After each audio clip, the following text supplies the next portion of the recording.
সে তার নিজের লোকজনকে বসাইছে, টাকা খাইয়া বসাইছে। প্রমাণ, আমি প্রতিটা কথার প্রমাণ আছে, দেখেন। জাতীয় নাগরিক পার্টির সদস্য সচিব আক্তার হোসেনের বিরুদ্ধে দুর্নীতির অভিযোগ তুলেছেন দলের সাবেক নেতা মুনতাসির মাহমুদ। এনসিপি থেকে স্থায়ীভাবে অব্যাহতি পাওয়া কেন্দ্রীয় সংগঠক মুনতাসির মাহমুদ অভিযোগ তুলেছেন, এনসিপির সদস্য সচিব আক্তার হোসেন টাকা খেয়ে সারা দেশে পিপি নিয়োগ দিয়েছেন।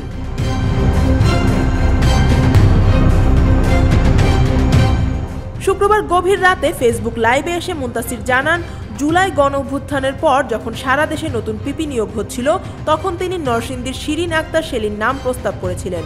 কিন্তু অভিযোগ অনুযায়ী আক্তারের লোকজন শিরিন আক্তারের নাম কেটে দিয়ে আরেক নারীর কাছ থেকে টাকা নিয়ে তার নাম তালিকায় তুলে দেন।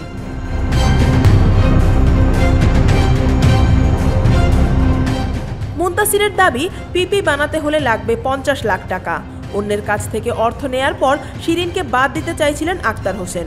পরে আসিফ নজরুলের মাধ্যমে শিরিন আক্তারকে পিপি করা হলে সঙ্গে সঙ্গে ফোন দিয়ে 50 লাখ টাকা দাবি করেন আক্তার।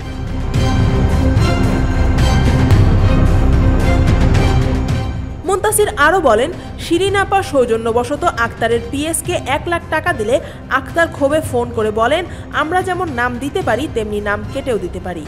মুনতাসির জানান, এইসব তথ্য প্রকাশ করায় তার নিজের জীবন এখন হুমকির মুখে। তবুও ধীরে ধীরে এনসিপির দুর্নীতিবাজ অন্যান্য নেতাদের তথ্য ফাঁস করবেন বলে তিনি অঙ্গীকার ব্যক্ত করেন। আফিয়া আক্তার, ঢাকা ওয়াচ।